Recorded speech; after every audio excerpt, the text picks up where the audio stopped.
Dear student, स्वागत है आपका पीसीएम स्टार क्लासेज में। आज की वीडियो में हम आपको त्रिकोणमितीय अनुपात के बारे में समझाएंगे। तो डियर स्टूडेंट, आप इस वीडियो को अंत तक देखिएगा। हम आपको त्रिकोणमितीय अनुपात किसे कहते हैं और ये कितने होते हैं तथा इनको किस प्रकार से ज्ञात किया जाता है, वह कैसे इनको याद किया जाता है, एक एक करके आपको समझाएंगे। तो आइए समझते हैं त्रिकोणमितीय अनुपात। तो प्यारे बच्चों, त्रिकोणमितीय अनुपात को समझने से पहले हम समझते हैं पहले समकोण त्रिभुज क्या होता है। तो आइए समझ लेते हैं समकोण त्रिभुज के बारे में।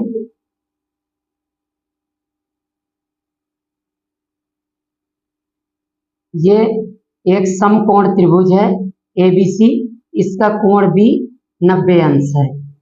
तो प्यारे बच्चों, ऐसा त्रिभुज जिसका एक कोण 90 अंश होता है वो क्या कहलाता है? समकोण त्रिभुज कहलाता है। ओके। और 90 अंश के सामने वाली भुजा कर्ण कहलाती है, कर्ण यानी हाइपोटेनस। और ये जो नीचे वाली भुजा है ये कहलाती है आधार, आधार यानी बेस। और जो ऊर्ध्वाधर भुजा है इसको कहते हैं लंब यानी परपेंडिकुलर। तो प्यारे बच्चों, ऐसा त्रिभुज जिसका एक कोण 90 अंश हो क्या कहलाता है? समकोण त्रिभुज। और समकोण त्रिभुज में समकोण के सामने वाली भुजा कर्ण कहलाती है, और ये नीचे वाली भुजा आधार, और ये ऊर्ध्वाधर भुजा लंब कहलाती है। डियर स्टूडेंट, लंब और आधार एक दूसरे में बदल सकते हैं, लेकिन कर्ण वाली भुजा चेंज नहीं होती है। कर्ण वाली भुजा हमेशा 90 अंश के सामने वाली भुजा ही कर्ण होती है। ओके, इस बात को आपको ध्यान रखना। अब आइए समझते हैं त्रिकोणमितीय अनुपात के बारे में। तो प्यारे बच्चों, समकोण त्रिभुज की किन्हीं दो भुजाओं का अनुपात, समकोण त्रिभुज की किन्हीं दो भुजाओं के अनुपात को हम क्या कहते हैं? त्रिकोणमितीय अनुपात कहते हैं। ये समकोण त्रिभुज है एबीसी, इसकी कोई दो भुजा ले लें।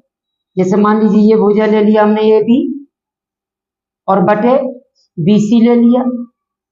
तो ए बी बटे बीसी को हम क्या कहेंगे? त्रिकोणमितीय अनुपात। तो ध्यान रखिएगा, समकोण त्रिभुज में किन्हीं दो भुजाओं का अनुपात क्या कहलाता है? त्रिकोणमितीय अनुपात कहलाता है। ओके। तो प्यारे बच्चों, इसको किस प्रकार से परिभाषित करेंगे? समकोण समकोण त्रिभुज, समकोण त्रिभुज की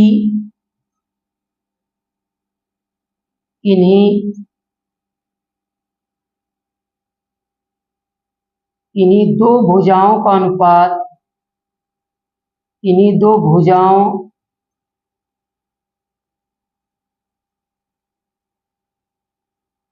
इन्हीं दो भुजाओं के अनुपात को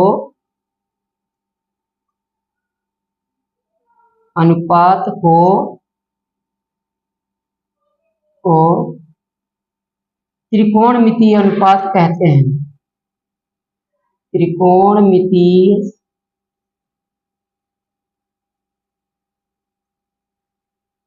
त्रिकोणमितीय अनुपात कहते हैं। अनुपात कहते हैं।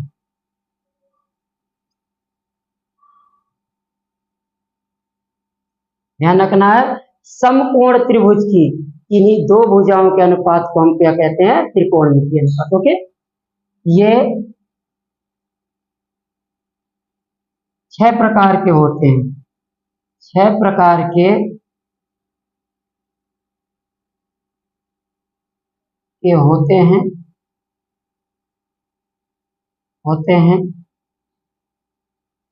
कौन कौन? Sine, cosine, tangent, cotangent,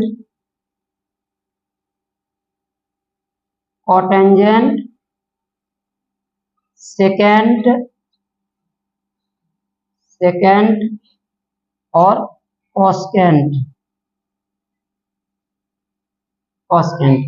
dear student, त्रिकोणमितीय अनुपात कितने होते हैं? 6 होते हैं। कौन कौन? Sine, cosine, tangent, cotangent, secant और कोसेकेंट। अब इनको हम संक्षेप में देखो कैसे लिखते हैं। इन्हें संक्षेप में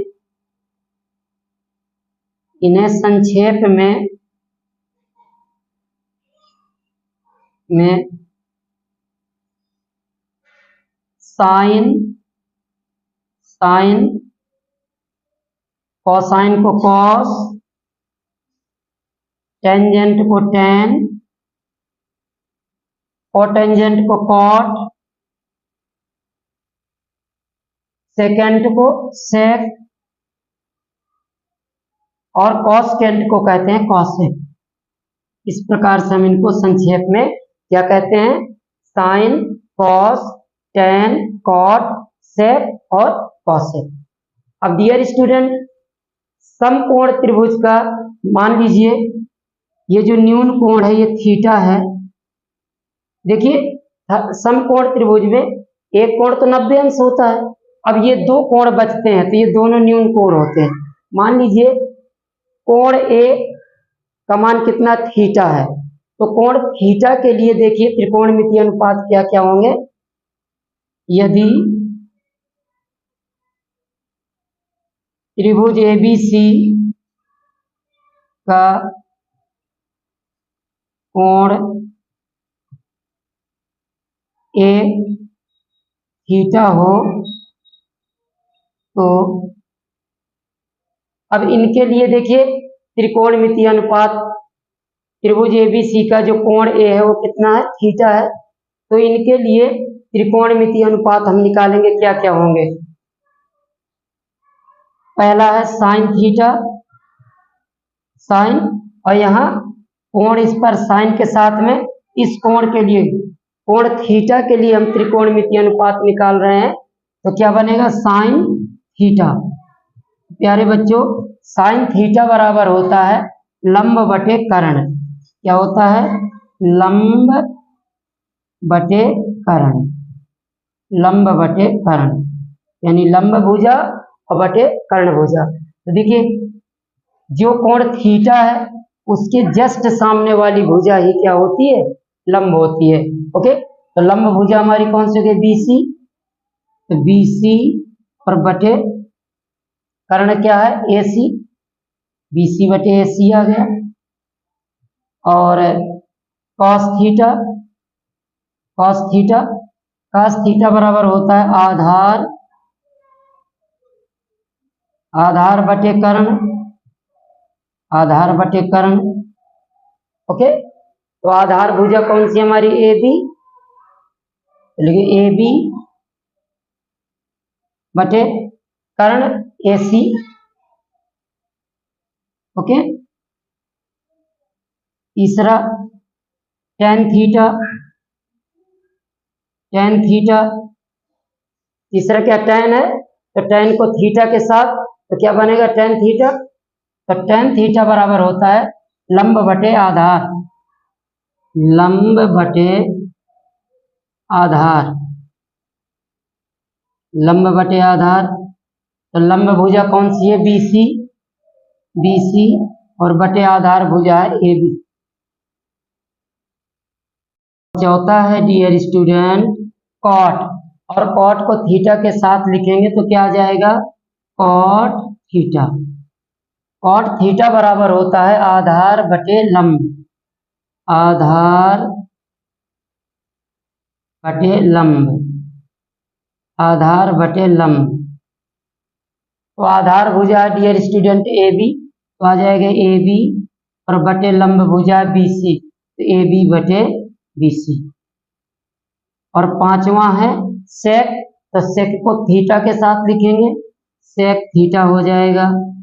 सेक थीटा बराबर होता है कर्ण बटे आधार, कर्ण बटे आधार, आधार। तो कर्ण भुजा कौन सी है? ए सी, तो आ गया ए सी, और बटे आधार भुजा है ए बी, ए सी बटे ए बी। और छठवां है डियर स्टूडेंट कॉसेक, तो कॉसेक को जब थीटा के साथ लिखेंगे तो क्या बनेगा, कॉसेक थीटा। कॉसेक थीटा बराबर होता है कर्ण बटे लंब, कर्ण बटे लंब, कर्ण बटे लंब। कर्ण भुजा हो गई AC और लंब भुजा है BC, तो आ गया AC बटे BC। तो डियर स्टूडेंट, इस प्रकार से ये 6 त्रिकोणमितीय अनुपात होते हैं कोण थीटा के लिए, sine theta, cos theta, tan theta, cot theta, sec theta और कॉसेक थीटा। और इनके सूत्र क्या होते हैं, साइन थीटा बराबर होता है लंब बटे कर्ण, कॉस थीटा बराबर आधार बटे कर्ण, टेन थीटा बराबर लंब बटे आधार, कॉट थीटा बराबर आधार बटे लंब, सेक थीटा कर्ण बटे आधार और कॉसेक थीटा कर्ण बटे लंब। डियर स्टूडेंट, इनके सूत्रों को याद करने के लिए आपको लाल बटे कक्का याद करना है, लाल बटे कक्का, इसको आपको याद रखना है। जान लीजिए, लाल बटे कक्का त्रिकोणमितीय अनुपातों को याद करने के लिए एक फार्मूला है। जैसे अब इसमें देखिएगा, साइन थीटा क्या होता है, लंब बटे कर्ण। यहाँ क्या हो गया, एल का मतलब लंब और के का मतलब कर्ण, तो लंब बटे कर्ण। इसी तरह देखो, cos थीटा आधार बटे कर्ण, ए का मतलब आधार, के का मतलब कर्ण, आधार बटे कर्ण। टेन थीटा लंब बटे आधार, एल का मतलब लंब और ए का मतलब आधार, लंब बटे आधार हो जाएगा। कॉट थीटा आधार बटे लंब, तब आपको यहां से उल्टा चलना है, आधार बटे लंब नीचे से ऊपर, कॉट थीटा आधार बटे लंब, तो ए का मतलब आधार और एल का मतलब लंब, आधार बटे लंब। ओके, फिर सेक थीटा, तो यहां से चलेंगे कर्ण बटे आधार, क्या होता है सेक थीटा, कर्ण बटे आधार। और कॉसेक थीटा कर्ण बटे लंब, कर्ण बटे लंब। ओके, तो आपको लाल बटे कक्का याद कर लेना है। जान लीजिए, त्रिकोणमितीय अनुपातों के फार्मूले आपको रटना नहीं पड़ेगा। ओके, अब डियर स्टूडेंट, इसमें एक बात और क्लियर हो रही है, उसको समझ लीजिए। देखिए, जैसे साइन थीटा है, साइन थीटा बराबर क्या आया, लंब बटे कर्ण, और यहाँ कॉसेक थीटा देखिए क्या, कर्ण बटे लंब, यानी साइन थीटा और कॉसेक थीटा एक दूसरे के व्युत्क्रम है। साइन थीटा लंब बटे कर्ण है और कॉसेक थीटा है कर्ण बटे लंब। इसका मतलब है कि साइन और कॉसेक एक दूसरे के व्युत्क्रम होते हैं। हम लिख सकते हैं साइन थीटा बराबर 1 बटे कॉसेक थीटा, कॉसेक थीटा, या कॉसेक थीटा बराबर 1 बटे साइन थीटा। ये भी यहां से हमारा क्लियर हो गया। साइन और कॉसेक एक दूसरे के क्या होते हैं, व्युत्क्रम होते हैं। साइन थीटा बराबर 1 बटे कॉसेक थीटा, या कॉसेक थीटा बराबर 1 बटे साइन थीटा। ओके, और देखिए, कॉस थीटा बराबर आधार बटे कर्ण है और सेक थीटा बराबर है कर्ण बटे आधार। कॉस थीटा आधार बटे कर्ण और सेक थीटा कर्ण बटे आधार। तो यहां से निष्कर्ष निकलता है कि कॉस थीटा व सेक थीटा एक दूसरे के व्युत्क्रम होते हैं। ओके, हम लिख सकते हैं कॉस थीटा बराबर 1 बटे सेक थीटा, या सेक थीटा बराबर 1 बटे कॉस थीटा। ओके, और देखिए, टेन थीटा बराबर है लंब बटे आधार और कॉट थीटा बराबर है आधार बटे लंब। तो ये भी दोनों एक दूसरे के क्या व्युत्क्रम, टेन थीटा क्या, लंब बटे आधार और कॉट थीटा आधार बटे लंब। तो तीसरा निष्कर्ष क्या निकला कि टेन थीटा व कॉट थीटा एक दूसरे के व्युत्क्रम होते हैं। हम लिख सकते हैं टेन थीटा बराबर 1 बटे कॉट थीटा, या कॉट थीटा बराबर 1 बटे टेन थीटा। तो आपको याद रखना है टेन थीटा का व्युत्क्रम कॉट थीटा, कॉट थीटा का व्युत्क्रम टेन थीटा।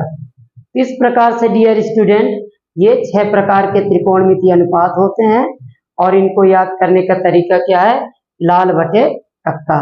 तो उम्मीद करते हैं ये वीडियो आपको पसंद आया होगा। अगर वीडियो पसंद आया हो तो प्लीज इसको लाइक व शेयर जरूर करें। धन्यवाद।